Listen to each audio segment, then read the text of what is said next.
다음 주에 이제 첫 진도부터 나가는데 1페이지부터 나가잖아요. 다음 주에 나갈 내용이 공부할 내용이 별로 없어요. 진짜로. 지금 그러니까 이 세 번째 시간까지 할 때 여기가 공부할 내용이 좀 많이 있고요.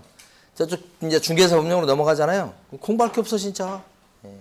그러니까 지금 사실은 여긴 양 중에서 일부를 떼서 글이 좀 주고 싶은데 출제하는 비중으로 봤을 때는 여기 비중은 또 그렇게 높진 않으니까 법령이 28문제 나오니까 그 비중에 맞춰서 5주 수업을 하는 거예요. 그래서 그렇지 사실 그쪽은 공부할 게 없지. 한 4주 이렇게 해야지 이게 훨씬 낫거든. 근데 출제 문항수 비중이 그렇게 안 되니까 이렇게 하는 거지. 자, 그래서 이번 시간은 이제 다 끝날 텐데 284페이지부터 갑니다. 84페이지부터.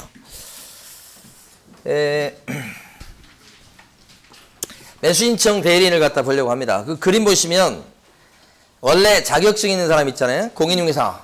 그죠? 자격증 있는 사람을 공인중개사라고 하는데 이 사람이 바로 중개업을 할 수는 없어요. 사실 중개업이 목적인데 자격증 딴 이유가 이때는 등록을 한번 하셔야 돼. 관청에. 그래서 개업 공인중개사가 돼야 돼요. 오픈한 공인중개사. 그렇게 돼야 떳떳하게 중개업을 할 수 있어요. 그러니까 자격증 땄다고 해서 바로 오픈할 수 있고, 바로 중개업을 할 수 있는 게 아니고, 자격증 딴 분이 등록을 해야 돼. 여기 어디에 등록하는 거냐? 관청에 등록을 하셔야 된다. 오픈하셔야 된다. 그래야 이걸 할 수 있다. 법인 같은 경우에도요, 법인이라 그랬을 때도 오픈할 수 있어요. 이렇게. 그러면 개공이 돼요. 개업 공인중개사가 돼요. 그러면 이거 할 수 있어. 그러니까 중개사무실을 내야 된다는 거지. 그러면 떳떳하게 중개업을 할 수 있다. 이렇게. 그래서 이제 공인중개사가 오픈해서 등록이 되면 공인중개사인 개공. 법인이 등록해서 등록이 나면 그때는 법인인 개업 공인중개사 이렇게 되니까 여기가 이제 개공이 돼서 이거 할 수 있어요. 근데 현실적으로 보면 누가 있냐면 신규로 오픈할 수는 없지만 기존에 중개업을 계속 해오셨던 분이 계셔. 연세가 좀 높으시죠. 누구죠? 부칙 개공이죠. 거기 밑에 써놨지만 위에 쓰겠습니다. 부칙개업 공인중개사분도 개공은 개공이야. 그래서 중개업을 할 수 있어. 그렇죠? 이분도 새로 등록을 받아주진 않지만 그런데 이 개업 공인중개사분이 이번에는 뭐 하고 싶냐면 경매 입찰 대리를 하고 싶다. 경매 대리 이렇게 그럼 경매 입찰 대리 경매 받아주는 거 그때는 개공이 직접 못해.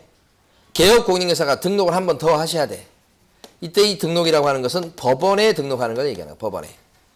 그 법원에 등록된 사람을 부를 때 우리가 매수 신청 대리인이라고 불러요. 그러니까 매수 신청 대리인이 되면 경매 입찰 대리를 할 수 있다. 이렇게 되는 거지.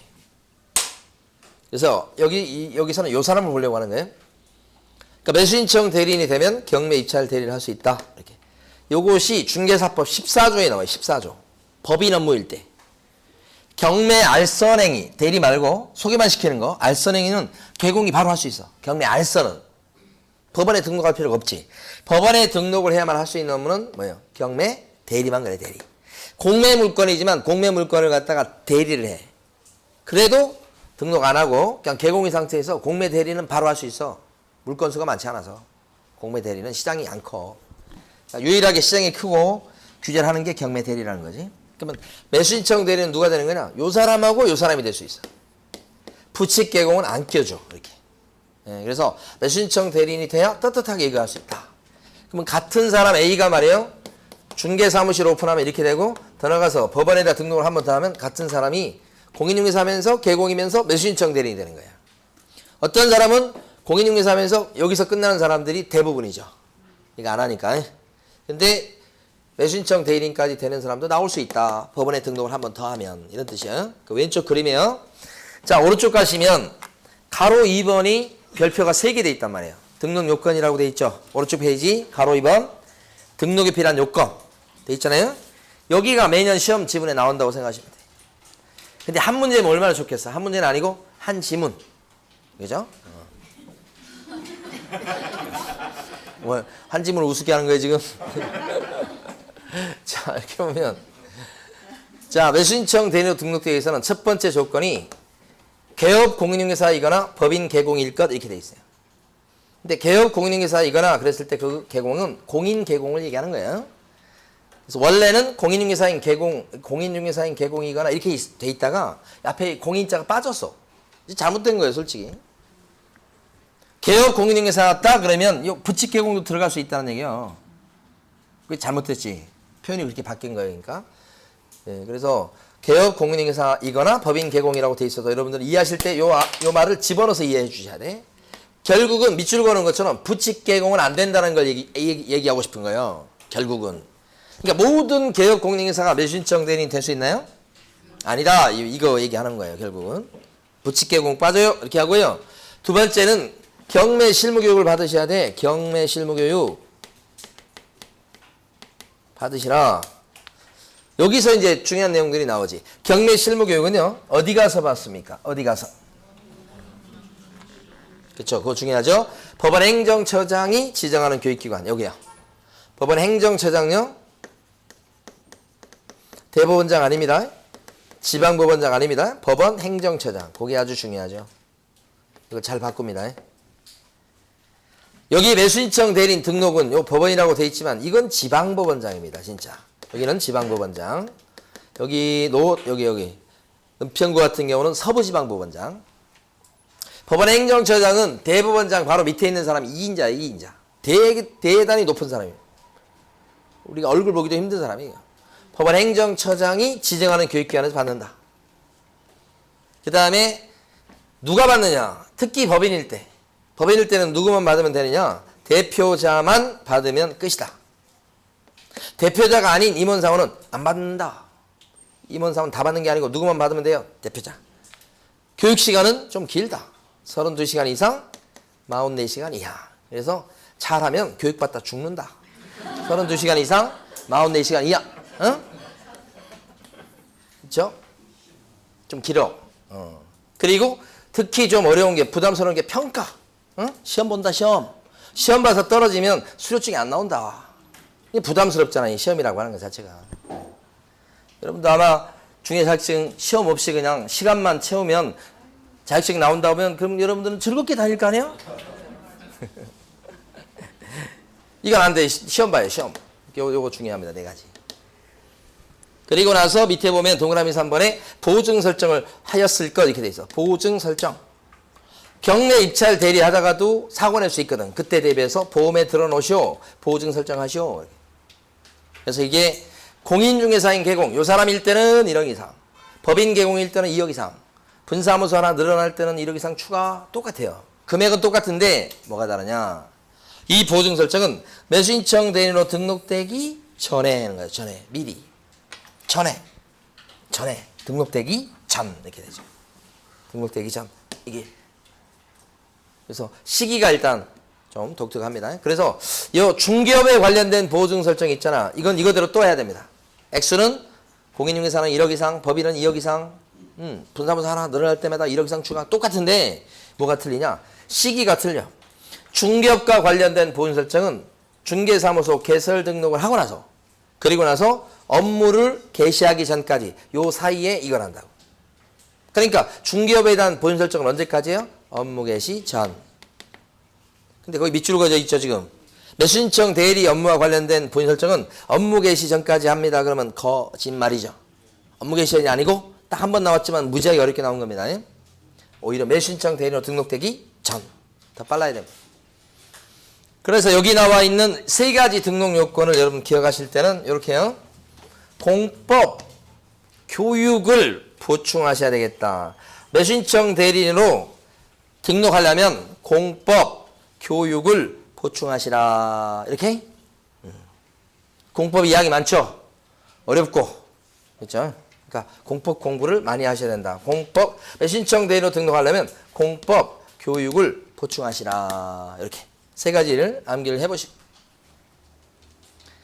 그러면서 이제 요걸 좀 잠깐 봐요. 여기 보면 중개사무실을 오픈할 때 요때도 요건 세 가지 갖춰야 됩니다.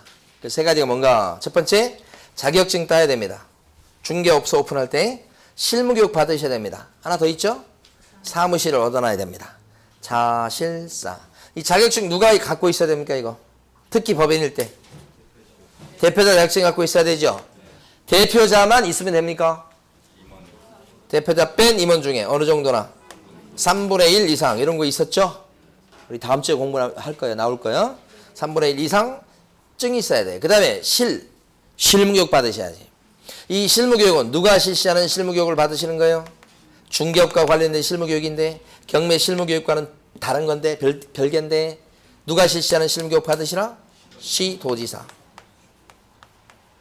다음 주에 나와요 또. 시도지사가 실시하는 실무교육을 받으시라. 그렇죠. 이때는 실무교육을 누가 받으셔야 됩니까? 특기 법인일 때. 대표자만 받으면 되는 거 아니죠. 여기는 임원사원 뭐예요? 전원이 다 받는다. 전원이죠. 전원. 아까 경매 실무교육은 누구만 받았었죠? 대표자만 받으면 오케이. 여기 같은 경우는 교육시간이 좀 짧아요. 28, 32시간 이상. 32시간 이하 이렇게 되고. 그 다음에 여기는 과목별 평가 이딴 거 없어요. 시간만 때우면 되는 겁니다. 이쪽은. 근데 여기는 평가가 있다. 평가가. 지금 설명드린 내용이 왼쪽 페이지 제일 밑에 박스에 있죠? 안 적으셔도 됐는데 미리 말씀드릴 거. 왼쪽 페이지 제일 밑에 박스 있죠? 그래도 뭐 잠을 깨는 차원에서 한 번씩 적어보면 괜찮잖아요. 옛날에 어떤 분이 막 필기를 하시는 데 있잖아요. 깜짝 놀라서 기본서였는데 기본서가요. 모든 페이지는 아닌데 이렇게 넘기는데 다 필기가 돼 있어요. 기본서에. 나중에 보니까 필기를 한 거 또 하고 한 거 또 해가지고 기본서 내용이 뭔 내용인지를 모르게 꽉 차 있어요. 어떻게 읽어 이걸? 그래서 그 책을 보고 제가 아주 깜짝 놀라서 아무 말도 하지 못했던 기억이 나는데 책이 꽉 찼어요 완전히. 자, 그 다음에 넘어가십니다. 이제 286페이지 제일 위에 매수신청 대리인 등록은 어디 가서 등록한다고요? 관할 지방법원장한테 가서 등록한다고 제일 위에 나왔죠? 이때는 동그라미 2번 가보시면 매수신청 대리인이 되겠다고 서부지방법원장한테 가서 지정신청 등록 신청하면 며칠 안에 등록해 주시나? 14일 안에 나왔죠? 그 점에서 여기하고 다릅니다. 중개업소를 오픈하겠다고 은평구청에 가서 등록 신청하면 며칠 안에 등록에 통지를 해주나? 요건 7일이다. 여기는 14일 안에. 그 다음에 밑에 가시면 가로 4번에 결격사유입니다. 매수신청 대리인으로 등록되려면 공법, 교육을 보충하시라. 거기에다가 플러스 결격자가 아니어야 됩니다. 밑에 보시면 결격사유가 5개가 나와 있죠?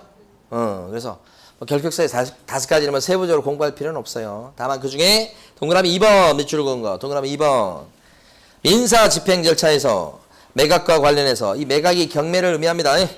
형법 제 136조 그죠? 공무집행 방해죄 등에 규정된 유죄 판결을 받고 판결 확정일로부터 2년을 경과하지 아니한 자는 결격자입니다. 그러니까 여기서는요. 굉장히 많이 줄여놓은 겁니다. 이 죄에 해당되는 게 뭐 한 몇십 개가 돼요. 무슨 죄에 해당되었다. 이 죄를 저지른 사람은 그것 때문에 유죄 판결을 받으면 그때부터 2년 동안은 결격자입니다. 이렇게 하는 거예요. 2년의 동그라미 치셔야 돼. 앞에 무슨 죄, 뭐 공무집행 방해죄, 뭐 경매 입찰 방해죄, 무슨 죄, 뭐 이런 것들은 소용없어요. 다 뭐 무슨 죄 그러면 다 맞는 거예요. 그리고 몇 년 동안? 2년 동안. 동그라미 2번만 좀 기억을 하셔야 돼요. 별표 치시고. 아직 시험에 안 나왔습니다. 이거 말고 4가지가 더 있던 거죠. 이런 결격사에 해당되지 않으면 매수신청 대리인으로 등록될 수 있다. 이 얘기하는 겁니다. 지금. 자, 오른쪽에 가시면 매수신청 대리인의 대리권 범위에 들어가는 가로 1번을 암기하셔야 돼. 자, 이제 두 번째 중요한 거 나왔습니다. 첫 번째가 뭐였냐면 이렇게 했습니다만 첫 번째가 등록 요건입니다. 매수신청 대리인으로 등록되려면 공법, 교육을 보충하시라. 요거. 그다음에 두 번째 중요한 거 매년 나오는 게 매수신청 대리인이 되면 할 수 있는 대리행위가 뭐냐? 이게 대리권 범위입니다. 대리권 범위 7가지가 있는데 암기를 하셔야 돼. 회색 바탕 박스. 자, 암기하실 때 이렇게요. 우포늪에 차돌이가 보입니다. 이렇게 우포늪에 차돌이가 보입니다. 이렇게 우포늪에 차돌이가 보입니다. 우포늪에 차돌이가 보입니다. 우포는 우리 지난주에 한번 나왔었어요. 생태경관 보존지역 외국인 특례할 때 생태경관 보존지역에 들어갔을 때는 허가를 받으시라. 대표적인 지역이 창녕에 있는 우포늪지대 이렇게. 그리고 차돌이는 제 인터넷상의 닉네임 차돌이 보입니다. 왜 보일까요? 차돌이가 현장 체험학습을 간 거예요. 우포 늪지대로. 그래서 우포 늪에 차돌이가 보입디다 이런 뜻이야. 우자가 뭐냐? 동그라미 1번과 2번이에요. 우선 매수 신고입니다. 우선 매수 신고. 경매에서요. 우선적으로 낙찰을 받을 수 있도록 되어 있는 경우가 두 가지가 있어요. 그래서 동그라미 1번과 2번으로 나눠져 있어요. 동그라미 1번 첫 번째 게 뭐냐? 자, 요게 지금 아파트입니다. 아파트. 그런데 아파트를 A하고 B가 절반씩 갖고 있어요. A가 남편이에요. B가 아내입니다. 그죠? 이렇게 절반씩 갖고 있으면 그래도 이 남편은 그래도 행복한 남편인 겁니다. 절반이라도 있으니. 여자는 지분 느낄 되게 많이 한다고. 되게 많아요. 그러다가 남편이 사업을 잘못해가지고 남편이 망했어요. 경매 넘어왔어요. 그러면 절반 쪼가리가 경매 넘어왔어요. 이럴 때 이 경매 절차에서 아내인 배우자한테 우선권을 줍니다. 아내한테 다른 지분권자한테 우선권을 주는 게 있어요. 그게 바로 우선 매수 신고 첫 번째. 두 번째는 공공임대주택입니다. 일반 임대주택 말고요. 공공임대주택에 임차인으로 살고 있는 세입자가 있었는데 그 공공임대주택의 그 임대인인 건설사 이런 데가 부도가 난 거예요. 넘어갔죠? 그러면 낙찰을 받을 때 경매에서 누가 우선권을 갖느냐? 그 살고 있는 세입자가 우선권을 갖게 됩니다. 세입자 임차인이요. 그게 두 번째. 그죠? 근데 그게 중요한 게 아니고 우선 매수 신고 우자가 나오면 우선권 갖는 우자가 나오면 대리권 범위에 들어갑니다. 그 다음에 포자 나왔죠. 1번, 2번, 3번. 포자죠, 포? 3번 이렇게 나오면 포자인데 내용을 아시면 안 됩니다. 아직은 포기죠. 포기란 글자가 오면 뭐예요? 대리권 범위에 들어가. 뭘 포기한다는 거지? 생각하시면 안 돼. 그냥 포기. 내용을 포기하시고 포기 나오면 대리권 범위에 들어간다. 그 다음에 4번은 차자가 뭐게요? 차순위 매수 신고. 이 사람 어떤 사람이냐? 2등으로 떨어졌다고 생각하시면 돼. 그런데 혹시 1등이 대금 납부 안 하면, 그죠? 돈 안 내면 차수인자로 돼 있는 요 사람이 그럼 내가 대신 돈 내고 내가 받아갈게요 라고 예비적으로 신고해 두는 겁니다. 1등이 돈 안 낼 때를 대비해서. 그게 차순위 매수 신고. 이런 것도 대신할 수 있고. 그 다음에 5번 돌려줄 것을 신청한다. 이렇게. 이게 보증금 돌려줄 걸 신청합니다. 왜 보증금 돌려달라고 하느냐? 떨어졌거든. 그럼 입찰 보증금 걸고 들어왔다가 떨어지면 보증금 찾아오는 거죠. 찾아오는 걸 대신하는 거야. 보증금 찾아오는 걸. 그 다음에 6번 보자는 뭐예요? 보증의 제공. 입찰 보증금 갖다 내는 걸 대신할 수 있다는 거야. 보증의 제공. 입찰 보증금 갖다 내는 거. 7번 입찰은 뭐예요? 입찰표 작성 제출이야. 입찰표 쓰는 거 작성 제출. 요게 총 7가지잖아요. 그러니까 매수신청 대리인이 할 수 있는 대리권 범위에 들어가는 건 총 7가지밖에 없어요. 나머지는 못 하는 거예요. 대표적으로 이제 명도 못 한다고 생각하시면 돼요. 명도 소송이라고 써져 있습니다만 명도 못 한다. 변호사는 할 수 있는 겁니다. 소송 이런 거. 그 다음에 항고 이런 것도 변호사는 할 수 있는 겁니다. 여기 나와 있는 7가지밖에 못 합니다. 근데 현실적으로 하는 거 보면 요 뒤에 3개 위주로 합니다. 입찰 보증금, 입찰표 쓰고 대신 보증금 갖다 내고 떨어지면 찾아와주고 이거 합니다 주로 대리인이. 그래서 매수신청 대리인의 대리권 범위에 들어간 게 뭐냐? 그러면 여기 나와 있는 7가지를 암기하시고 매년 나옵니다. 매년. 지문 하나밖에 안 나와서 그렇지 매년 나오긴 합니다. 자, 밑에 가면 가로 2번에요. 동그라미 1번.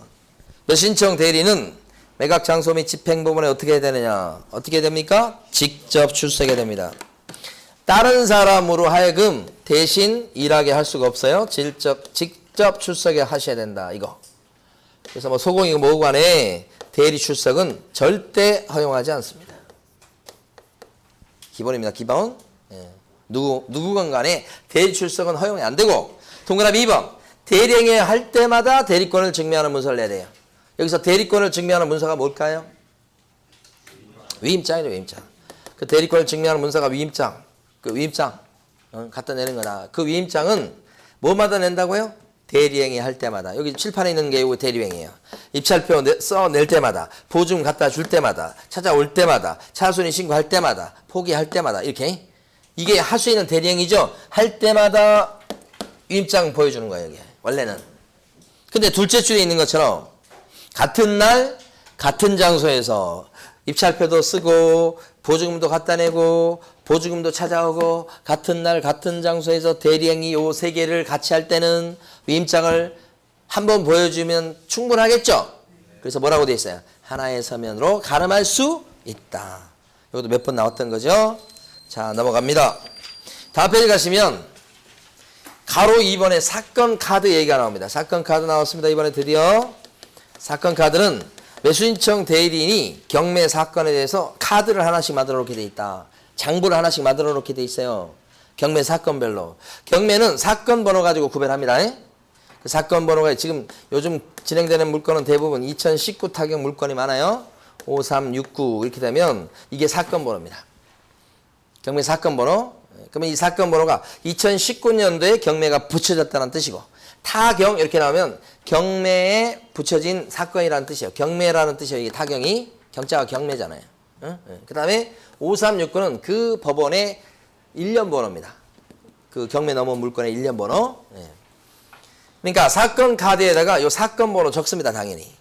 그 사건 번호가 가로 2번 있죠. 경매 사건 번호 적고 위임받은 날짜 적고 중요한 건 여기다 뭘 적죠? 보수액을 적습니다. 그 보수액을 시뻘겋게 해두셔야 돼요. 시뻘겋게. 보수액을 기재한다. 보수액 어디에다 적습니까? 사건 카드에. 너무너무 중요해요. 그리고 나서 이 사건 카드에다가 매수신청 대리인이 서명 날인하도록 돼 있다. 그때 날인할 때는 그냥 아무 도장이나 찍는 게 아니에요. 매수신청 대리인은 기본이 개공입니다. 그러니까 등록된 도장이 있을 거예요. 등록된 도장을 날인하시라 이런 뜻이죠. 조심할 건요. 다시 한번 여기서 자격증이 있다고 해서 이 사람이 자격증이 있다고 해서 건너뛰어 가지고 나는 중개만 할 거고 입찰 대리만 할 거니까 매수신청 대리로 등록해 주시오 라고 이렇게 건너뛰어서 등록 신청했을 때 등록이 되느냐? 절대 안 된다. 건너뛸 수가 없다. 하기 싫어도 일단 개공을 먼저 대야 됩니다. 개공 중에서 매수신청 대리인이 나오는 겁니다. 건너뛸 수 없다는 걸 몇 번씩 물어봤던 내용. 자, 그래서 거기 지금 뭘 받냐면 사건 카드인데 보존기간 안 받네요. 사건 카드는 몇 년 동안 보존하시라? 보존기간 5년요. 자, 그 다음에 밑에 가로 3번에 동그라미 2번입니다. 거기 보시면 뭐가 나오냐면 확인설명서가 나옵니다. 원래 매수신청 대리 대상 물건도 확인설명 의무가 있습니다. 설명했으면 확인설명서를 작성해서 주고 보존하셔야 됩니다. 이렇게 확인설명서를 적어서 주고 보존하는데 자, 확인설명서를 여기 작성을 매수신청 대리 한다는 거예요. 그리고 여기다 뭐 하죠? 서명 날인. 요때 날인할 때는 어떤 도장을 찍어야 되겠다? 당연히 등록된 도장. 매수신청 대리는 기본이 개공이에요. 개공으로서의 등록된 도장을 찍으셔야 되겠고 줍니다. 그렇죠? 확인설명서를 줘요. 이렇게. 그리고 몇 년간 보존하신다? 보존기간? 이것도 5년입니다. 중개 대상물에 대한 확인설명서의 보존기간과 차이 나죠? 자, 중개 대상물에 대한 확인설명서의 보존기간 몇 년? 중개상물 거는 3년. 여기는 5년이에요. 왜 그런가? 이 사건 카드하고 확인설명서를 같이 철을 해서 보존합니다. 근데 사건 카드의 보존기간이 아까 몇 년이었죠? 5년. 이것만 3년으로 할 수가 없는 거예요. 그래서 5년으로 맞춰줬을 뿐인 겁니다. 어쨌든 5년입니다.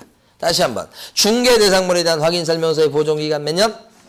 3년. 매수신청 대리 대상물에 대한 확인설명서의 보존기간은 5년 이렇게 돼요. 그래서 다르기 때문에 출제를 했던 겁니다. 그 다음에 오른쪽에 보시면 보수해서 별이 3개 나와 있죠. 별이 3개가 마지막이라고 그랬죠. 보수와 관해서 이쪽 부분이 거의 또 한 지문입니다. 잘 보시면요. 지문 중에 하나는 요 등록 요건, 지문 중에 하나는 요 대리권 범위, 또 지문 중에 하나는 지금 나와 있는 보수예요. 보수. 그죠? 보수인데 매수신청 대리인의 보수는 가만히 보시면 법정 한도가 있을 것 같아요? 없을 것 같아요? 이 법정 한도가. 법정 상한선이 있습니다. 많이 못 받게 합니다. 이 상한선이 없으면 그냥 많이 챙기면 어떡해요. 그래서 상한선을 둡니다. 중개보수도 법정 한도가 있었죠? 당연히. 매수신청 대리인의 법정 한도는 있어요. 뭘로 정하죠? 대법원 예규로 정합니다. 첫 줄에부터 예규라는 말이 나오죠? 예규에서 정한 이상을 받으면 안 된다. 예규 이렇게 되죠. 중개보수는 법정 한도를 뭘로 정하죠? 중개보수에 대한 법정 한도를 뭘로 정해요? 시도조례라든지 국토교통부령으로 법정 한도를 정하죠. 복비는 여기는 그게 아니죠. 그렇죠? 그래서 지금까지 시험 문제는 예기외에서 정한 이상을 받으면 안 된다라고 맞게 나왔고 예상 문제는 틀리게 나오는 거 이제 틀리게 나오는 거 이거 몇 번씩 출제했어요 지금 틀리게 나오면 조례에서 정한 범위를 넘을 수 없다 틀려요. 국토교통부령이 정하는 그 한도를 지켜야 된다 틀려요. 뭐가 맞는 거예요? 예규 너무너무 중요합니다. 그 다음에 동그라미 2번 이런 보수에 대해서는 어디에 기록을 하시라? 사건 카드에 기재를 해두게 돼 있죠. 확인 설명서에 보수 적어요? 사건 카드에 적어요? 중개 보수는 어디에 적죠? 확인 설명서. 매수신청 대리인의 보수는 사건 카드. 다르잖아요. 사건 카드에 보수를 기재한다. 그러다 보니까 돈을 갖다 매수신청 대리인이 여기 나와 있는 보수를 받았을 텐데 그 보수는요. 어디에 적죠? 사건 카드에 기재하고 여기다 보수 기재하잖아요. 그리고 사건 카드를 줍니까요? 사건 카드는 우리 의뢰인한테 주냐고? 주는 게 아니죠. 자기가 갖고 있다고요. 그러니까 돈은 받았는데 거기다 금액은 적었습니다만 사건 카드를 주는 게 아니어서 영수증이 필요하겠죠. 영수증. 영수증 필요합니다. 동그라미 4번. 영수증. 영수증을 써 주어야 되겠다.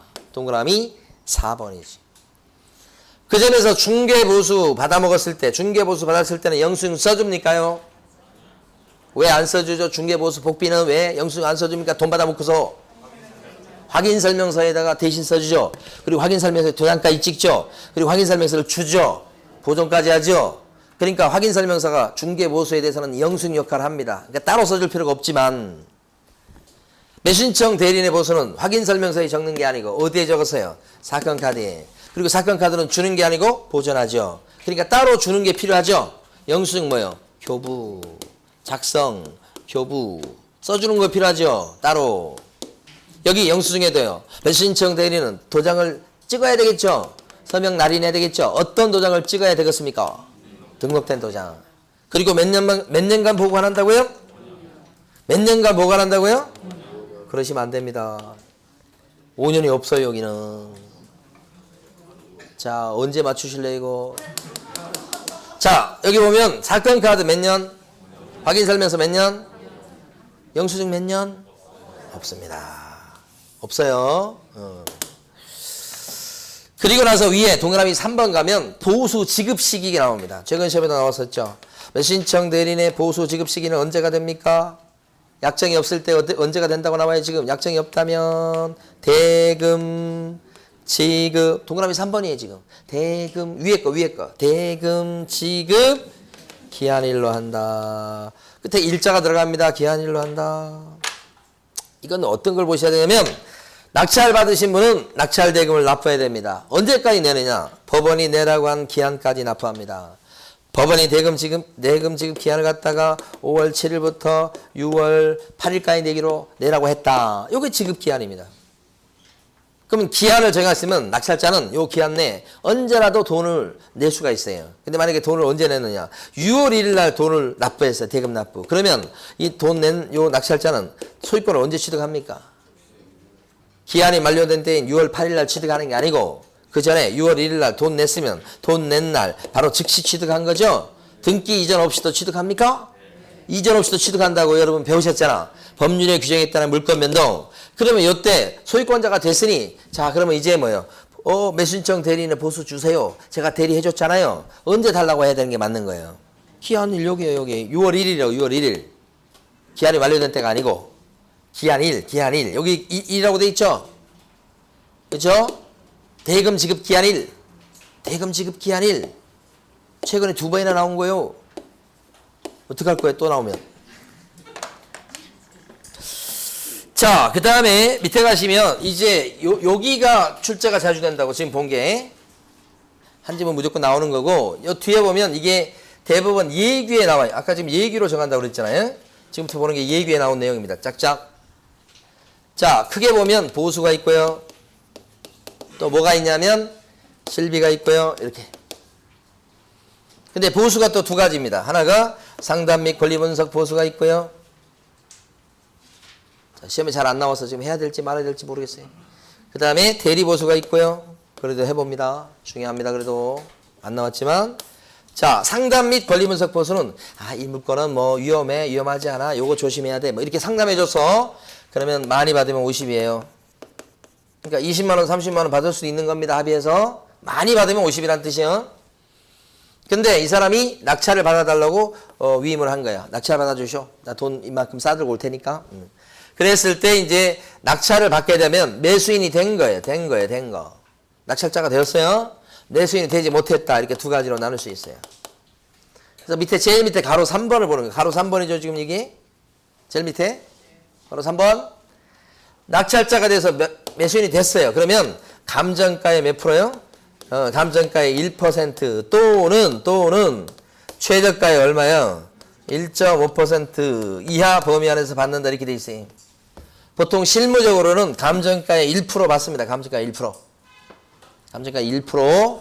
변호사 같은 경우는 뭐 이거 또 정해진 거 없어가지고 변호사 같은 경우는 뭐 2%, 3%는 기본이고 많이 받을 때는 4%, 5%까지 받는 경우도 있고 막 그래요. 그리고 변호사들이 취급하는 물건은 1억, 뭐 2억, 10억 뭐 이런 정도가 아니에요. 더 커요. 그러니까 뭐 그런 물건이면 매년 뭐 체결되는 건 아니겠지만 큰 물건 하나 걸리면 커요, 되게. 자, 감정가의 1%, 그 다음에 최저가의 1.5%. 숫자 기억하셔야 되겠죠? 두 개가 비슷한 게 나오면 우리는 어떻게 기억한다고요? 둘 중에 한 가지를 쥐어 팬다. 1%의 감정도 없다. 선 볼 때 감정이 중요하다고 그랬죠? 선매, 협의, 감정가. 자, 1% 감정도 없다. 싸웠어. 저희 안사람하고 싸웠어. 1%의 감정도 없다. 거짓말이죠. 1%의 감정도 없다. 감정가 1%? 이거 모르겠고. 감정가 1%꼭 기억하시고. 그 다음에 매수인이 되지 못했다 그러면 이건 상담료 수준에서 받습니다. 최고 얼마요? 50만 원이요. 그죠? 그러니까 이거 지금 받아주세요. 제가 돈 10억 들고 올 테니까 받아주세요. 괜찮은 거. 알았어요. 근데 떨어져 버렸네? 뭐 이거요. 이때는 따로 이걸 받는 게 아닙니다. 그냥 상담만 해주고 이건 안 했어. 그러면 이거 받는 거예요. 근데 이걸 했어, 이걸. 그럼 이건 안 받고 떨어지면 요거. 낙찰 받으면 이거. 이렇게 된다고. 그 얘기를 쓰고 있습니다, 지금. 넘기시면 실비. 활동비를 받아내는 건데 거기서 중요한 건 통상비용은 실비에 들어가지를 않아요. 통상비용은 실비에 들어가요, 안 들어가요? 안 들어가고. 활동비 쓴 거 얘기하는 거예요. 뭐 교통비라든지 뭐 그런 거 있잖아요. 그런데 특별한 비용만 실비에 들어간다. 특별한 비용. 그거만 실비에 들어간다. 이렇게. 그러니까 통상비용이 뭐냐? 근거리 교통비용이에요. 가까운 교통비용. 특별한 비용은 원거리 출장비용이야. 그러니까 제가 만약에 여기 서부지방법원으로 입찰 대리를 갑니다. 그러면 지하철이나 뭐 버스 타거나 뭐 택시 타거나 그러겠죠. 그럼 비용이 얼마 안 나오죠. 그걸 나중에 실비로 주라고 할 수는 없어요. 근데 제가 만약에 제주도로, 제주지방법원으로 입찰 대리를 갑니다. 저는 이제 지금 생각해 보니까 제주도 3번 가봤네, 3번. 3번밖에 못 가봤네, 진짜. 그 중에 한 번은 언제 갔었냐면 제가 깐난애기 때 갔다 그래요. 그 기억이 안 나지, 당연히. 두 번째 간 것은 언제 갔냐면 저희 가족, 어머님, 아버님하고 몇 년 전에, 한 2년 전인가? 그때 간 거예요. 진짜. 그리고 이제 최근에 간 게 이제 선생님들하고 같이 간 거고. 3번밖에 못 가봤어. 앞으로 한 20번은 가봐야 되는데, 언제 갈지 모르겠어. 자, 이렇게 제주도로 만약에 입찰 대리하러 갔다, 제주지방법원으로. 그러면 비행기 값이 들어가겠죠. 왕복에서 한 10만 원 넘어가겠죠. 그게 뭐예요? 특별한 비용이요. 그럼 그 값은 내놓으시오 할 수 있다고. 그렇지만 이 금액은 특별한 비용, 실비 받아내는 것은 아무리 많이 받아도 얼마를 넘을 수 없다? 30만 원을 넘을 수 없다. 최고 얼마요? 50 아니에요, 여기는 또? 30이요. 그래서 이걸 기억할 때 여러분들은 득실 얼마? 30만 원. 득실 30만 원. 특별한 비용만 어디에 들어가요? 실비. 많이 받아야 얼마요? 30. 득실 30만 원. 득실이 얼마짜리라고요? 30만 원. 득실 30만 원. 이렇게 돼. 이제 하나 더 봅니다. 넘어가셔서. 넘기는 게 아니고 그 밑에요. 네모 5번이요. 요즘에 꽤 나옵니다. 이게 네모 5번이. 네, 5번 중에서 가로 3번을 이번에 보려고 합니다. 가로 3번. 별표. 행정처분이라고 돼 있죠? 예, 요것을 갖다가 요 칠판에서 보도록 하겠습니다. 이걸 지우고.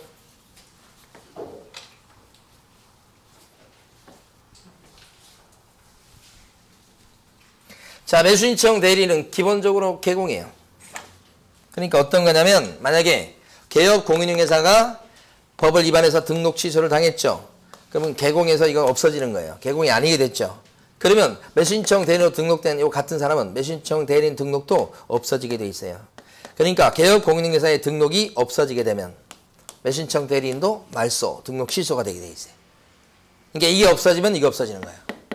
자격 취소가 있다고요. 자격 취소다 그러면 요거 자격 취소입니다. 이게 없어지면 이것도 없어지게 돼 있어요. 그럼 이게 없어지면 이게 없어지고, 그러면 자격 취소 당했다 그러면 요건 어떻게 해요? 없어져야 되죠. 그것도 뭐요? 등록 취소예요. 그러니까 기본 틀이 얘가 없어지면 얘도 없어지는 거야. 절대적 등록 취소 사유 요청 밑줄고 오는 거라고요. 거기에 폐업이 있죠. 폐업. 폐업은 법을 위반한 게 아니고 자기가 자발적으로 관두는 거죠. 폐업을 해도 어떻든 개공은 아니게 됐어요. 그럼 매수신청 대리인으로 등록된 건 어떻게 돼요? 잘려야 됩니다. 이렇게. 원래가 매수신청 대리인 등록되면 이건 등록된 게 없어져야 돼. 그러니까 여기 없어지면 여기도 없어져야 돼. 없어지는 이유는 폐업이든 등록 취소든 자격 취소든 하여가 없어졌어. 그러면 여기도 없어져야 돼. 그게 뭐예요? 등록 취소예요. 이렇게. 또요. 절대적 업무정지 사유라고 밑줄 그어진 거 있죠. 자, 그것은 여기가요. 개업공인중개사가 법을 위반해서 영업정지를 당했어요. 그러면 매수신청 대리는요. 매수신청 대리인과 관련된 법을 위반한 건 없어요. 그래도 여기도 업무정지예요. 여기가 스톱이면 여기도 스톱이에요. 개업공인중개사가 휴업을 했죠. 휴업. 그러면 이 사람은 자발적으로 쉬는 겁니다. 근데 자발적으로 쉬어도 매수신청 대리 업무는 못 보게 합니다. 강제적으로. 이게 뭐예요? 업무정지. 여기가 휴업이면 어떻게 해? 업무정지. 그렇게 되는 이유가 여기서 있잖아요. 등록관청이 이런 사실을 알게 됐죠. 요리 통보를 해줍니다. 법원으로. 그럼 법원이 이거 때리게 돼 있어요. 결론. 여기가 없어지면 여기도 없어지는 거예요. 여기가 스톱이면 여기도 스톱되는 거예요. 개업공인중개사가 폐업하면 등록 취소. 개업공인중개사가 휴업이면 업무정지잖아. 다시 한번. 개업공인중개사가 폐업하면 등록 취소. 휴업하면 업무정지. 다 물어본 거예요. 이게 지금 그냥 하는 게 아니에요. 이 구속지에 있는 걸 물어볼까 싶은데 물어봤다고. 더 나가서 자, 원래 등록 취소 당하면 3년 동안 결격자야. 업무정지 당하면 요 정지 기간 동안은 결격자가 됩니다. 원래 그렇죠. 여기도 원리가 똑같았죠. 등록 취소 당하면 3년 동안 결격자, 자격 취소 3년, 업무정지는 정지 기간 동안. 그죠? 여기도 똑같아. 그래서 여기 결격 사유를 따로 안 한 게 이거예요. 아까 결격 사유 중에 5개가 있었는데 그 중에서 하나만 보고 넘어갔죠. 나머지가 다 이딴 것들이에요. 3년 정지받으면 정지 기간 동안. 원리가 똑같아. 그런데 자발적으로 폐업하는 거 있죠. 저 위에. 자발적으로 폐업하는 거. 이것 때문에 여기가 잘리게 되면 등록 취소가 되긴 되는데 결격 사유 기간 3년은 따로 붙이지 않는다. 원래 붙는데. 왜요? 법을 위반한 게 아니죠. 이건 법을 위반했지만. 법을 위반한 게 아니기 때문에 등록 취소는 하긴 해. 근데 3년을 붙여야 안 붙여요? 안 붙여. 이게 2번이나 나온 거예요. 같은 게. 자, 교재 한번 봅니다.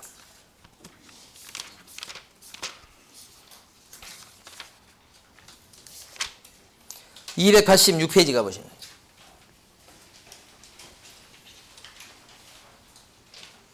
가로 4번에 동그라미 1번이야. 매수신청 가로 4번에 동그라미 1번이요. 매수신청 대리인 등록이 취소된 후 3년이 지나지 않은 자는 결격자입니다. 이거잖아. 이거. 등록 취소되고 3년이 지나지 않은 자는 결격자입니다. 이거 얘기하는 거잖아 지금. 그런데 거기 뭐라고 그랬냐면 단 21조 제1항 제2호 중개업의 폐업 신고에 따라서 매수신청 대리인 등록 취소가 된 경우는 제외한다. 제외한다는 말이 무슨 말? 3년을 붙이지 않는다. 그 말이죠. 이게 2번 나왔다니까요. 2번. 한 번은 맞게 한 번은 틀리게. 그리고 이 영업정지 기간은 얼마일까요? 정지 기간 얼마? 이거 업무정지 기간 얼마예요? 얼마? 이 업무정 기간은 6개월 이하잖아. 6개월 이하. 6개월 이하. 그죠? 지금 전부 다 자신감을 다 잃어버렸네. 6개월 이하. 근데 여기 봐봐. 290페이지 가보세요. 이 영업정지 기간은 얼마게요? 290페이지. 가로 3번 지금 별표 치고 지금 가로 3번 공부 중이잖아요. 가로 3번. 290페이지 가로 3번 공부 중이잖아. 네모 5번에 가로 3번. 업무정지 기간. 1개월 이상. 이거 출제가 됐었어요 벌써. 1개월 이상 2년이야. 이거 모르면 안 되지. 1개월 이상 2년이야. 1개월 이상 2년이야. 이건 6개월이야. 그죠? 자, 그렇게까지 합니다. 자, 이제 10장 갑니다. 10장. 292페이지.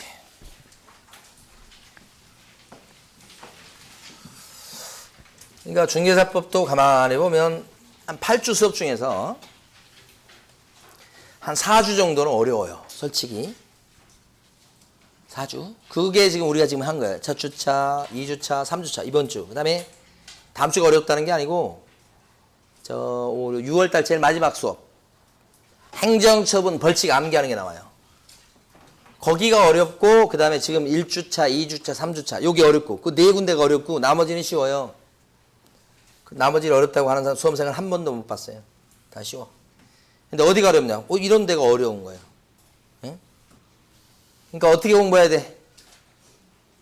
이런 데를 많이 공부를 해야 되네. 이런 데를.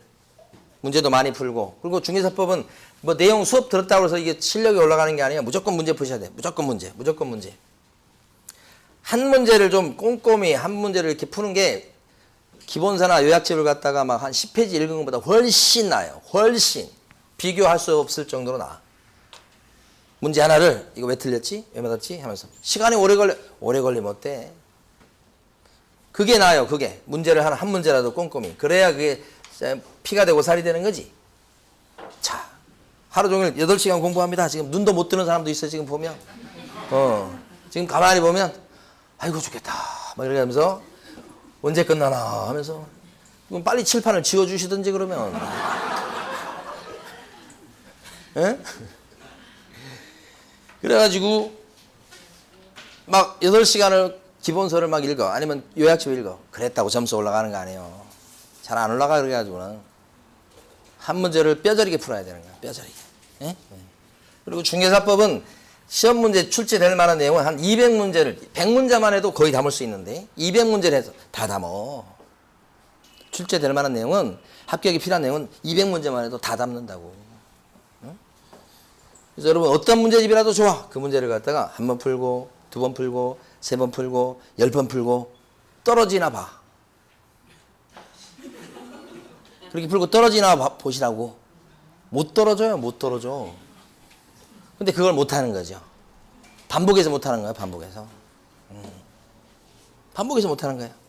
이 공부라고 하는 건 가만히 보면 저희 이제 어제 큰 놈을 이렇게 딱 봐더라도 자꾸 오늘 또 하고 똑같은 걸 또 내일 또 하고 똑같은 패턴으로 왔다가 또 가고 지겨워 죽겠잖아요. 솔직히 공부가 그게 지겨운 거예요. 힘든 거예요.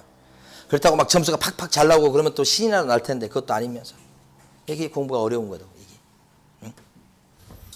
그러니까 우리가 태권도장에 가가지고 이제 뭐 이렇게 제가 이제 이래봬도 초등학교 때 유단자예요. 그래서 그 사람 유단자 될 때 어떻게 해요? 맨날 똑같은 거 하잖아. 태극 일장 해서 맨날 똑같은 거 하잖아 이거. 가면 몸 풀고 나서 맨날 관장님이 시키는 거 똑같잖아. 하나 둘 똑같은 거. 매일매일 똑같은 거. 나중에는 이제 그 몸에 익도록 하는 거잖아. 공부도 똑같은 거잖아요. 그죠? 네. 자, 그러면 이제 경매 입찰 절차를 지금부터 볼 거예요. 지금부터 이제 15분, 5분 더 써서 20분 안에 설명을 드리도록 할 겁니다. 경매 절차가 첫 번째가 경매 붙이는 거 얘기합니다. 경매 신청. 채권자가 경매를 붙여. 그죠? 그러면 이제 법원에서 등기소에 부탁해가지고 경매 등기를 띄워놔.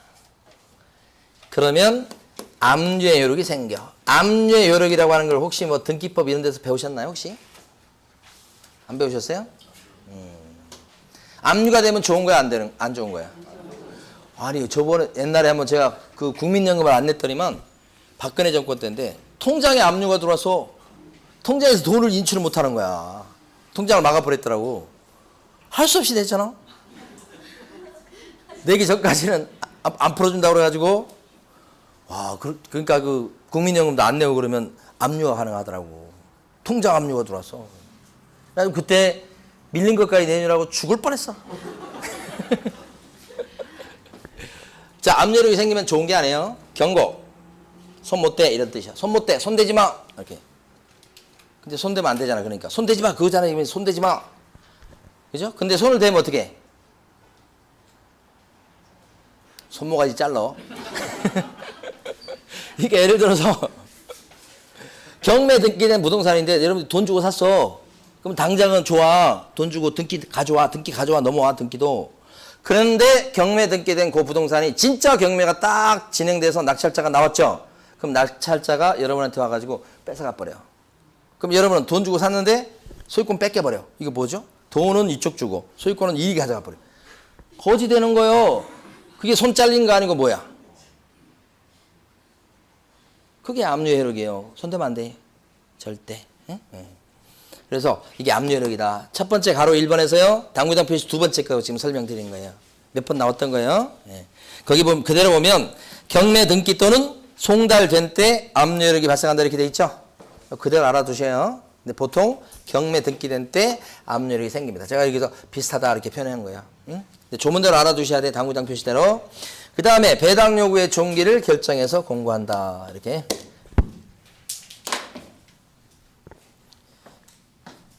자, 그러니까 이게 그냥 손으로 쓰게 되면 이 칠판이 더러워져요. 이거 어떻게? 칠판이 그냥 도저히 다시 못 쓰게 지금 만들어놨잖아 지금. 다 여러분 탓이요.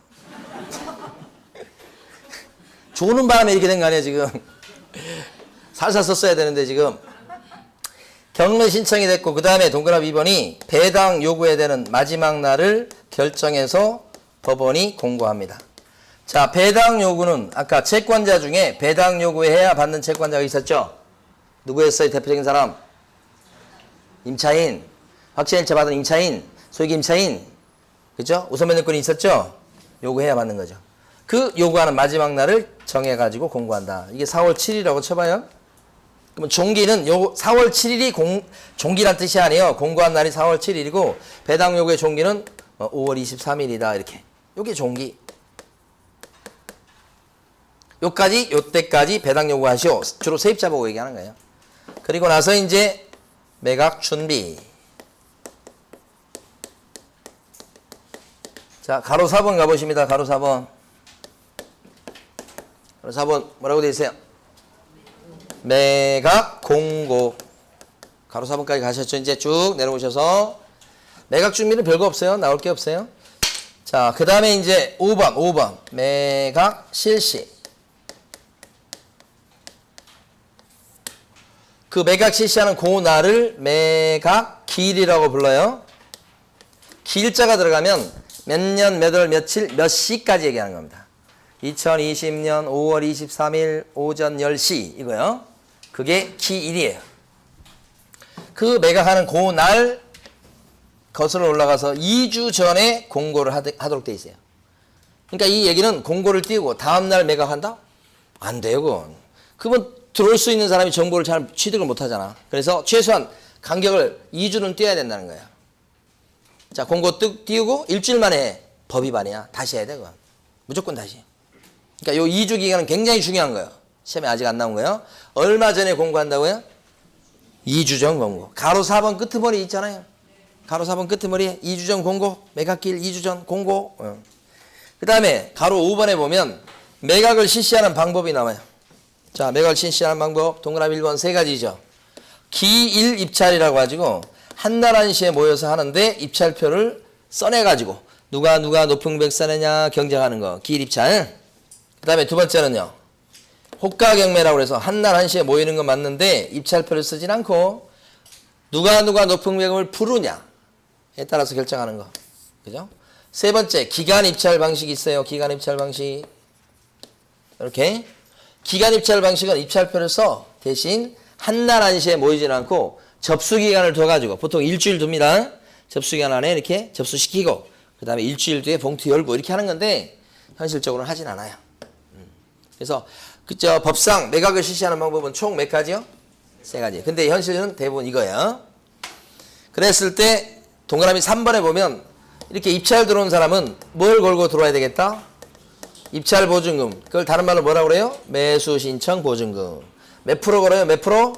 10%. 그때는 뭐의 10%를 보증금으로 거는 거예요? 뭐의 10%다? 그죠? 최저 매각 가격의 10%다. 이게 10번 이상 나온 거예요. 최저가의 10분의 1 이상. 요거. 자기가 신청한 금액, 입찰가의 10분의 1이 아니에요. 그쵸? 자, 최저가의 10%다. 이렇게. 네. 그 다음에 내는 방법은 현금 받아주고 당연히 자기합수표 끊어와도 되고 그 다음에 지급위탁 계약 체결 증서 또는 문서 경매보증보험 증권을 가져와도 되고 보통 경매증권을 끊어오거나 아니면 자기합수표 끊어오거나 아니면 현금 내거나 근데 대부분은 자기합수표 끊어오죠. 어쨌든 방법은 3가지라는 거. 출제가 됐던 내용입니다. 이것도. 그렇게 걸고 들어온 사람 중에서 동그라미 5번 최고가를 쓴 사람을 찾는 겁니다. 최고가로 매수하겠다고 신고한 양반을 찾는 겁니다. 찾다 그랬을 때 결정이라고 그래요. 그러면서 거기 보면 차순위 매수 신고인을 결정하는 경우도 있다. 자, 아까 이 차순위 매수 신고, 차순위 뭐라고 그랬어요? 2등으로 떨어졌지만 혹시 1등이 돈 안 내면 자기가 대신 돈 내고 받아갈게요 라고 예비적으로 신고해 두는 거. 그죠? 대기자 명단에 올리는 거. 그쵸? 네. 대기자 명단에 올리는 거. 이렇게.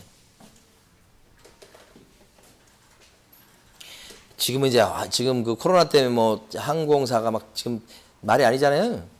저번에 한번 그때 그 우리 선생님들끼리 제주도 가는데, 제주도 가는 거기 그 좌석에 제가 없었어요.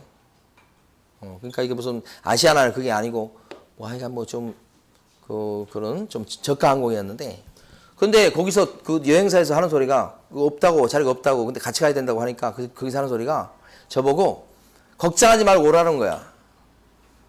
아니, 근데 예약을 해야 될 거 아니냐고 그랬더니 필요 없대. 맞아, 그 앞에 그 몇 시까지 오래. 저는 예약을 해야. 자, 계획을 세워가. 만약 근데 했는데 못 가면 어떡해요. 그래서 그렇게 막 했더니 그 제주도에 있는 그 여행사에서 걱정하지 말고 오라는 거야. 저는 걱정이 많잖아요. 가가니까 진짜 그 아침에 그냥 태워주더라고. 예약을 안 했는데도. 그거 참 희한하더라고. 어떻게 그렇게 되는지 모르겠어요. 그러니까 뭐 그날 갔더니 발권이 돼. 이렇게. 그러니까 이 사람은요 대기자 명단에 올라가는 거예요. 이 사람이 돈 안 내면 내가 대신 내고 받아갈게요. 이렇게 대기자 명단. 그죠? 그런데 아무도 안 들어올 수가 있죠. 아무도 안 들어올 수 있어. 그럼 뭐라 그래요? 유찰. 거기 보면 동그라미 6번 제일 끄트머리에요. 유찰되면 아무도 안 들어온 거야. 비싸가지고. 그러면 어떻게 해요? 다시 하죠. 다시 하는 걸 뭐라고 불러요? 세매각이라고 그래요. 근데 이때는 최저가를 다운시켜줘요. 저감. 왜 안 들어왔죠? 비싸서 안 들어온 거니까. 저감한다. 보통 법원에 따라서 20% 또는 30% 정도를 저감합니다. 그러니까 상당히 낮추어 이렇게 돼 있죠? 상당히 낮추고 이렇게 돼 있잖아요. 법원이 그때마다 법원마다 이 퍼센티지가 틀립니다. 서울 같은 경우는 20% 떨어뜨리죠. 뭐 인천 이런 데는 30% 떨어뜨리는 데가 요즘은 많아진 것 같아요. 여기를 좀 설명드릴 겁니다. 지금부터. 지금 설명드린 내용이 이제 지금부터 중요합니다. 시험에 많이 나오는 부분이에요. 시험은 여기가 일단 중요합니다. 여기가 중요한데 가만히 보시면 이게 아까 매수신청 대리인이 입찰 대리할 수 있는 행위가 7가지 있었죠. 여기서 다 하는 겁니다. 입찰표 대신 쓰죠. 보증금 대신 갖다 내주죠. 떨어지면 보증금 찾아와 주죠. 차순위 매수 신고하죠. 우선 매수 신고도 요때 하는 거죠. 뭔지 모르겠지만 포기도 요때 하는 거예요. 다 여기서 하는 걸 입찰 대리 한다고 그래요. 그렇죠? 요거 내용을 갖다가 제일 중요한 내용을 지금부터 해봐요. 자, 요게 경매 넘어갑니다. 갑의 집이에요. 채무자이면서 집주인이에요. 그래도 이 사람은 조금 덜 억울하죠. 자기가 빚을 졌고 자기 집이니까. 어떤 사람은 남의 빚인데 자기 집이 넘어가는 경우도 있잖아. 물상보증인, 불쌍한 사람. 그죠? 그래서 이 사람은 그래도 그나마 나은 편이에요. 자, 이렇게 됐을 때 경매 넘어가려면 감정평가를 해요. 법인에 의뢰해서. 그럼 감정가가 나와요. 보통 감정가는 시세보다 좀 높게 잡히는 경향이 있어요. 그러면 첫 번째 경매를 할 때는 1차 기일이라고 해요. 그때는 최저가가 2억이 됩니다. 감정가가 첫 번째 할 때는 그대로 최저가 돼요. 그럼 2억을 포함해서 그 이상 써낸 거예요. 그럼 2억을 써도 되는 거예요? 안 되는 거예요? 되는 거예요. 포함해가지고 그 이상이에요. 근데 아무도 안 들어왔어요. 왜요? 비싸니까. 그러면 한 달 있다가 두 번째 경매를 해요. 2차 기일이라고 그래요. 2차 기일. 여기가 4월 3일이면 2차 기일 때는 뭐 5월 7일 날 한다 이렇게 돼요. 한 달 뒤. 한 달 간격으로 경매를 해요. 보통. 근데 이 날짜까지 똑같이 낳는 게 법원마다 경매하는 요일이 틀려요. 어떤 법원에서는 뭐 월화하고 어떤 법원은 수요일날하고 어떤 법원은 목하고 어떤 법원은 금하고 이렇게 요일이 틀려서 그래요. 정확히 한 달을 지킬 수는 없어요. 자, 이렇게 됐을 때 2차 기일 때는 이게 유찰된 거라니까 아무도 안 들어왔죠. 이걸 정확히 표현하면 허가할 매수 신고가 없다라고 표현해요. 유찰이에요, 그게. 그러면 유찰되면 한 달 뒤에 다시 하는데 그때는 최저가를 떨어뜨립니다. 아까 어느 정도 저감한다고 그랬죠? 서울에 20%, 4천 떨어져요? 그럼 최저가가 얼마가 됩니까? 1억 6천이 됐다 이 말이죠. 그럼 1억 6천 포함해서 이상 써내봐라 이런 얘기예요. 그랬더니 이제 들어오는 거예요. 그랬더니 응? 막 웃을 때만 막 눈 뜨고 그거 이제 공부 시작하면 눈 감고 이게 무슨 액션이에요 지금 이게? 지금 본인이 찔릴 거예요 지금. 그런 사람이 한 3명 있는데 여기서 지금 A라는 사람이 1억 7천 쓰고 들어왔어. 그랬는데 나중에 보니까 B가 1억 8천 쓰고 들어왔네. 그럼 누가 1등이야? 최고가가 누가 되는 거야? B가 되는 거야. 그러니까 이 사람이 최고가 되는 거예요. 이 사람이 최고가. 최고가 이렇게 되는 거지. 근데 이 사람이 됐든 들어올 때는 보증금 걸고 들어와야죠. 얼마 걸고 들어와야 돼? 얼마? 자기가 쓴 매수 신청 금액의 10%가 아니라 최저가의 10%지. 그럼 얼마를 썼는가 관계없이 같은 물건을 들어온다 그러면 이 두 사람 다 1600씩 걸고 들어오는 건 1600씩. 그렇죠? 그럼 이 사람이 이제 최고가 된 상황. 그러면 A는 차순위 매수 신고할 자격이 있을까요? 차순위 매수 신고할 자격이 있을까요? 2등인데? 어떻게 되는 거예요? 이 사람과 이 사람의 가격차가 많이 나면 안 돼요. 그래서 법은 어떻게 정해놨냐면 아까 동그라미 5번에 밑줄 그어진 거예요. 자, 이 사람이 쓴 금액이 최고가 금액에서 보증금을 뺀 금액. 빼면 얼마죠? 1억 6,400이죠. 요 금액을 이 사람이 쓴 금액이 넘어야 돼. 넘었죠? 그러면 자격이 있어. 근데 만약에 이 사람이 쓴 금액이 1억 6,200을 썼다고 해봐. 2등이긴 하지만 1억 6,200을 쓰면 어떻게 돼? 가격차가 너무 많이 난다고 보는 거예요. 그때는 차순위 매수 신고할 자격이 없게 되지. 여기는 있죠. 없는 경우도 있을 수 있죠. 2등이지만. 그죠? 2등이라고 다 있는 게 아니고. 예, 그러니까 차순위 매수 신고할 자격이 여기 있어요. 이 사람은. 그러면 집행관 아저씨가 이 사람을 최고가로 은평구에서 오신 뭐 A, B 이분을 최고가 매수 신고인으로 결정합니다. 딱 하고서 이 사람한테 고개를 돌려서 물어봐. 차순위 매수 신고 하실랍니까? 물어봐. 그 말은 무슨 말이야? 이 사람이 혹시 돈 안 내면 당신이 요 금액 내고 받아가실랍니까? 이렇게 물어보는 거예요. 사실은 새로 하는 것보다 이 사람이 관심 있는 사람이니까 금액은 좀 떨어져도 이 금액을 이 사람이 내고 받아가게 하는 게 돈 안 내면 좋잖아. 그래서 법원은 그렇게 하는 거야. 그럼 이 사람 입장에서는 판단하셔야 돼. 매수하겠다고 하면 이제 차순위자가 딱 결정이 되는 거야. 아까 결정해 놓는다고 그랬죠? 자격은 있는데 이 사람이 알았어요 할게요 그러면 차순위자로 일단 결정이 되는 거야. 그러면 요 보증금을 찾아오지 못해. 일단 계속 묻어놔야 돼 법원에. 그랬다가 이 사람이 돈을 안 내죠. 그러면 이 사람한테 기회가 가요. 그러면 이 사람은 이걸 내는데 벌써 이 돈은 내놨기 때문에 나머지만 내면 돼. 근데 이 사람이 만약에 매수하겠다고 매수 신고하겠다고 했는데 이 사람이 돈 내버려서 그럼 이 사람 어떻게 돼요? 기회가 없어 이제.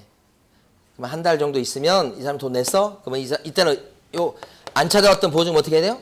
찾아와야 돼. 이게 다 시험 문제에 지금 말씀드린 게. 찾아와. 그때에서 비롯 찾아올 수 있다는 얘기예요. 그때까지는 돈이 묶이죠. 그러니까 차순위 매수신고하면 어떻게 해요? 돈이 한 달 정도 묶이는 그런 불이익이 있죠.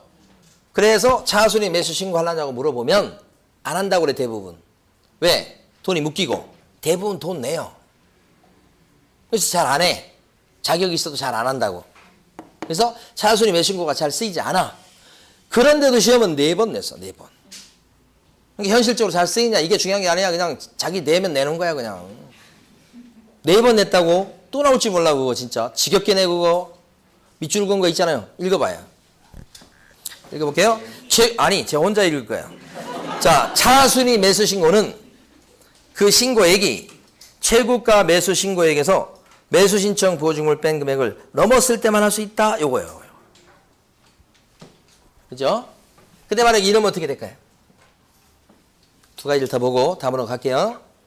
이 사람이 1억 8천 썼는데 A도 1억 8천 썼어. 둘 다 동점이네. 같은 금액이네. 그럼 어떻게 돼요? 둘이 같이 받는 거예요? 받는 사람 한 명밖에 없어. 가위바위보? 두 사람만 다시 써오라고 합니다. 다시 용지를 줘. 그러면 거기 쓰는 공간이 있어요. 그 투표하는 것처럼 거기 들어가서 써. 둘이. 고민되겠죠? 왜요? 둘 다 1억 8천 썼으니까 1억 8천은 최소 금액이야. 그 이상 써야 돼. 얼마 쓰지? 얼마 쓰지? 그렇죠? 썼더니 이 사람은 1억 8천 500, 이 사람은 1억 8천 340 이렇게 되면 이 사람이 1등 되는 거예요. 그렇죠? 두 번째 가서 써오라고 그랬더니 이 사람도 1억 8천 500, 이 사람도 1억 8천 500 이렇게 써왔네. 이런 경우는 제가 본 적이 없어요. 그러면 어떻게 돼요? 다시 안 해 이제 더 이상. 추첨을 해. 추첨. 두 사람을 대상으로 해서 추첨을 한다고 해? 시험 문제 나온 거야 이게. 미치겠어. 별걸 다 내. 자, 그 다음에 여기서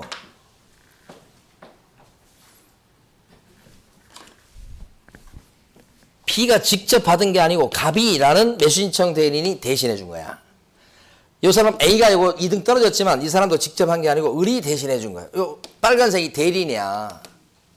이 사람 낙찰 받게 만들었네. 1등이야 이 사람 1등. 1억 7천이었어. 낙찰 받게 만들었어. 그럼 갑은 부수를 얼마 받는 거야? 갑은 부수를 얼마 받는 거냐고. 감정가에 1%. 감정가는 2억이요? 바뀌지 않아 감정가는. 이거의 1% 얼마? 200만 원이요. 그 다음에 최저가예요. 최저가. 여기서 최저가는 이거잖아. 요 절차에서 최저가. 자기 낙찰가에 뭐 1%, 1.5% 그런 건 없어요. 최저가에 뭐요? 1.5%. 감정가에 1%. 최저가에 1.5% 얼마예요? 1억 6천에 1.5%. 계산기가 필요하십니까? 일단 1%를 먼저 해봐. 암산해야지 우리가. 160이야. 그리고 그 절반을 더해. 160의 절반 80 더한다고. 얼마야? 240이 되잖아요. 그러면 이때는 갑은 얼마를 벌 수 있어요? 240이요. 그게 복비하고 다른 거예요. 둘 중에 어떤 금액요?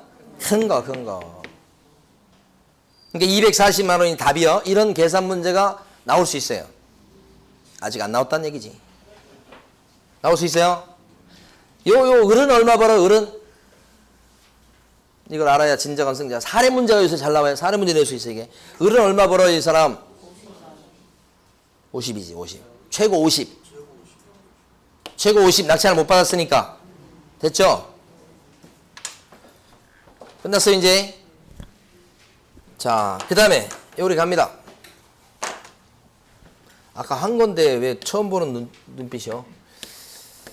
자, 6번으로 갑니다. 오른쪽 페이지 제일 위에. 매각을 허가할 건지 불허가할 건지를 결정하는 그 날로 갑니다.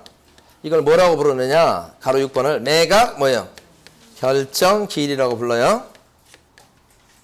자, 위에는 무슨 기일이고 누가 높은 금액 쓰느냐 요 경쟁하는 요 위에 날을 매각 기일. 절차에 하자가 있냐 없냐를 따져서 허가 결정을 내려주기도 하고 불허가 결정을 내려주기도 하는데 허가 또는 불허 결정을 내리잖아요. 그 날을 무슨 기일이라고 그래요? 매각 결정기일. 용어를 구별할 줄 아셔야 돼. 매각기일과 매각결정기는 달라요.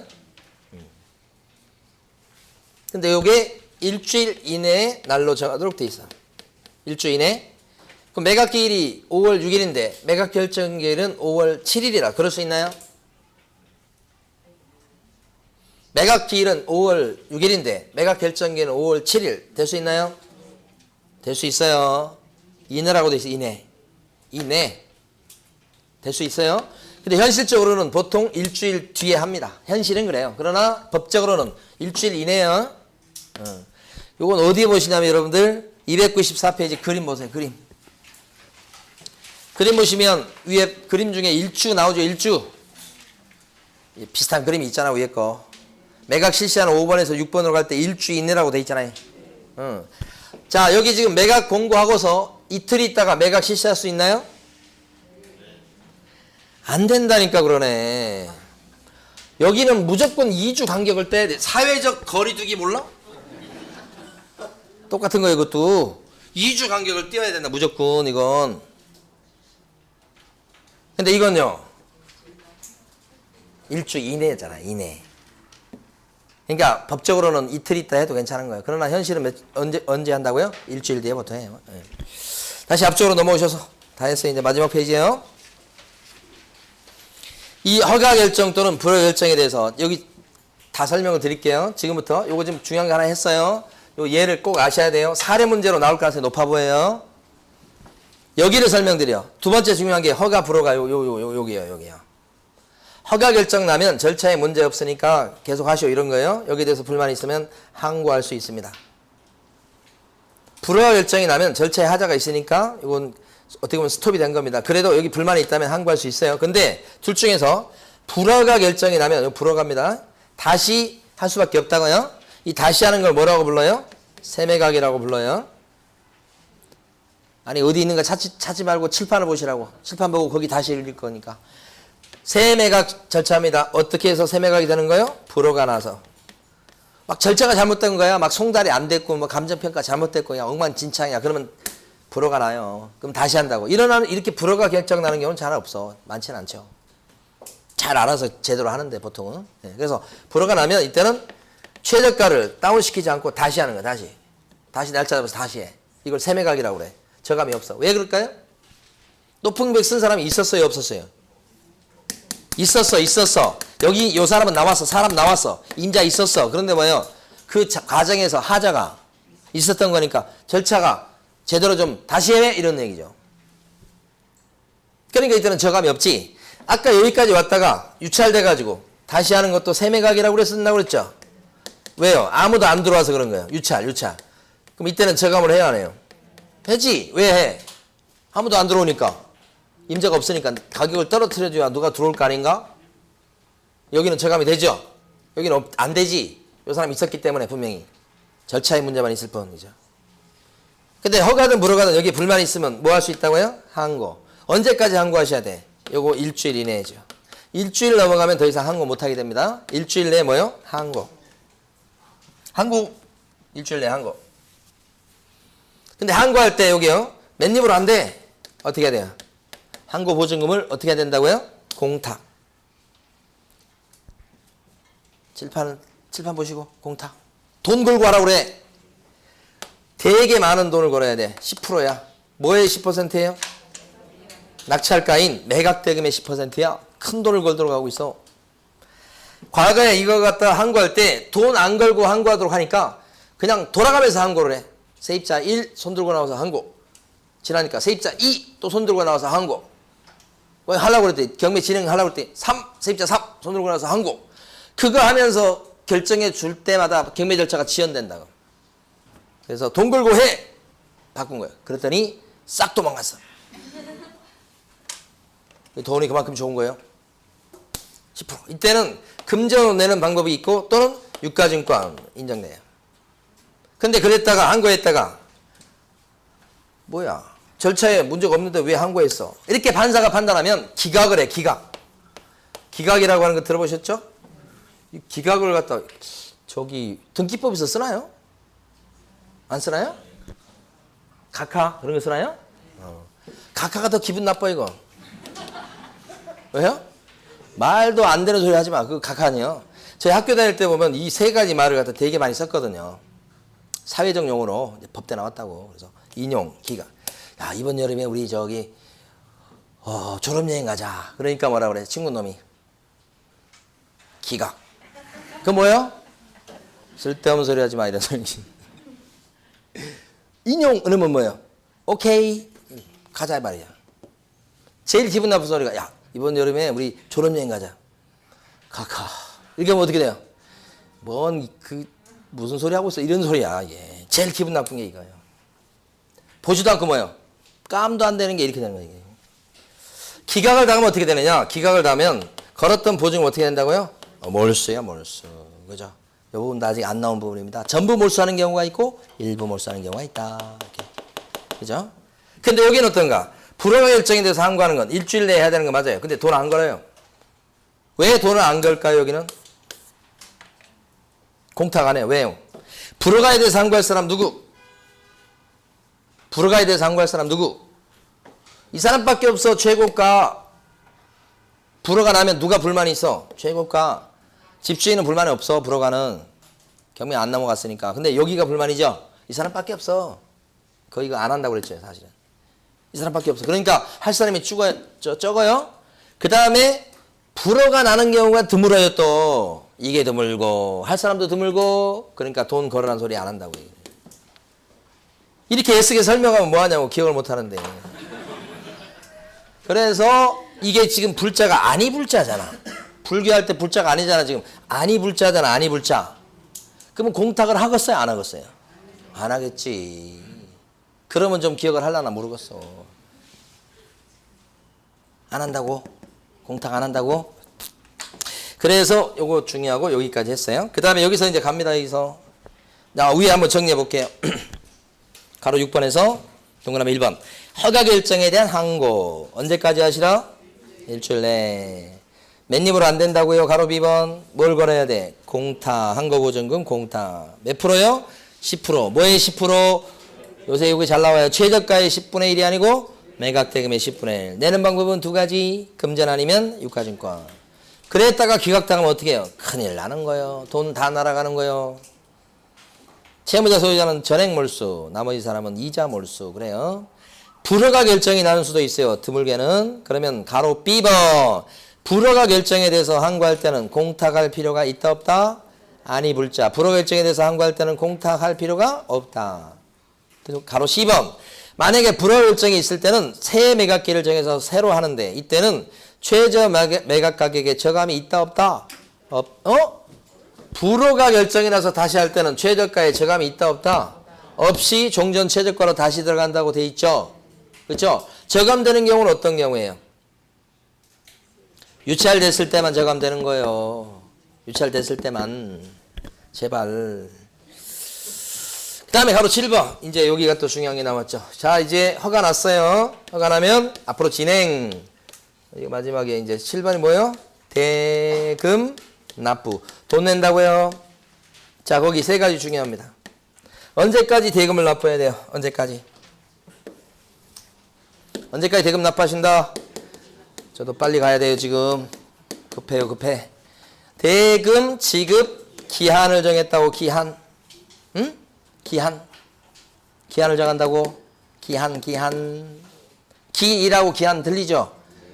기한. 대금 지금 기한을, 기일에 대금 납부한다. 땡. 기일이 아니고 뭐예요? 기한. 보통 한 달 줘요. 아까 대금 지급 기한이네 매수신청 대리인 보소 챙긴다는 거 나왔었죠? 네. 그럼 기한 내 대금을 납부하면 어떤 변화가 생깁니까? 동그라미 2번. 납부하는 즉시 소유권, 권리를 취득하죠? 언제 소유권 취득해요? 납부하는 날 바로. 등기 이전 없이도 취득하죠? 기한이 만료된 날 소유권 취득한다고 그러면 틀려요?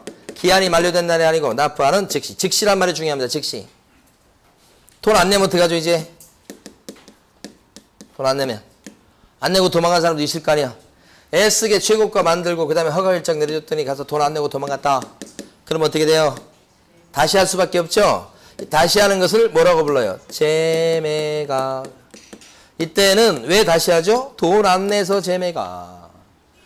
유일하게 재매각이라는 표현을 쓰는 것은 돈 안 냈을 때만 재매각이라는 표현을 써. 돈이 재산이죠. 대금 납부 안 했을 때는 뭐예요? 재매각. 다른 건 다 뭐예요? 세매각. 이때는 저감을 할 것 같아요? 안 할 것 같아요? 안 하지. 안 하죠. 안 하죠. 왜 그래요? 최고가 있었고 허가가 났었고 다만 돈 안 내고 도망갔을 뿐이지요. 그러니까 저감이 없어요. 유일하게 저감되는 게 어떤 경우라고 생각할까? 유일하게 저감되는 거 유찰됐을 때만 이때만 저감해요. 유일하게 재매각이라는 표현을 쓰는 경우는 돈 안 냈을 때만. 그래서 세매각 재매각 이것도 잘 나와요. 그리고 대금 납부 안 한 사람은 어떤 불이익을 입죠? 가로 7번에 동그라미 4번. 대금 납부 안 한 사람은 두 가지. 자기가 걸었던 보증금을 어떻게 해요? 몰수당하고 몰수당합니다. 예? 그리고 재매각 절차가 열리면 거기에 다시는 참여할 수가 있다 없다? 없다. 그런 불이익이 있죠? 두 가지 불이익이 이렇게. 다 했어 이제. 짐 싸시면 돼. 자, 돈 나왔으면 돈은 가져가야지. 배당. 돈도 안 받고 가시면 안 되지. 배당. 그렇죠? 그리고 나서 이제 등기부. 그래도 등기부는 또 옛날 주인 앞으로 등기돼 있으니까 참 허탈하죠? 그래서 등기부 어떻게 해요? 이전 등기. 그죠? 등기랍니다. 툭탁해서 이전 등기. 그리고 나서 마지막이 뭐예요? 그래도 가보면 또 안 나오고 울고 있는 사람이 있죠? 끄집어내야 되겠죠? 그 뭐라 그래요? 인도 이렇게 해가지고. 됐어요. 이렇게 해가지고 이제 겨우 끝냈어요. 근데 나오는 내용들이 지금 가만히 보면 사례 문제로 막 이런 사례 문제 형태로 내려고 노력을 많이 하는 것 같아. 최근 문제를 보면. 그러니까 아까 봤던 매수신청 대리인하고 경매 절차를 이렇게 섞어서 사례 문제로 될 가능성이 대단히 높아 보이고요. 그래서 공부를 갖다 이쪽에서 두 문제 정도 비중이 있다고 보셔야 돼요. 세 번째 시간은 두 문제 최소한. 근데 이걸 갖다가 한 번 듣고 여러분께 되는 게 아니에요. 듣고 또 듣고 그 다음에 해당 문제를 기출문제를 반복해서 많이 풀어보셔야 돼. 그래 여러분께 될 수 있으니까. 예. 한 번 들어가지고 다 이해될 수 있는 건 아니죠. 저는 진짜 신기한 게 하나 있어요. 아무것도 모르셨던 분들이 11월 달에 1월 달에 오셔가지고 자격증을 따가는 걸 믿을 수가 없어요. 그렇죠? 진짜 믿을 수가 없어요. 어떻게 자격증 따가는지. 그거 다 따가더라고. 어떻게 따가죠? 뭐 법을 전공한 것도 아니고 뭐 기초 지식을 쌓은 것도 아닌데, 그죠? 그러니까 반복해서 시험 때까지 시간이 딱 정해졌기 때문에 한정돼 있기 때문에 그 기간 동안 반복해서 많이 보고 노력할 수밖에 없죠. 다 그렇게 하셔서 합격하시는 거예요. 전혀 전공도 안 하시고 그러셨던 분들도 다 따가니까. 자, 오늘 여기까지 합니다. 수고 많으셨습니다.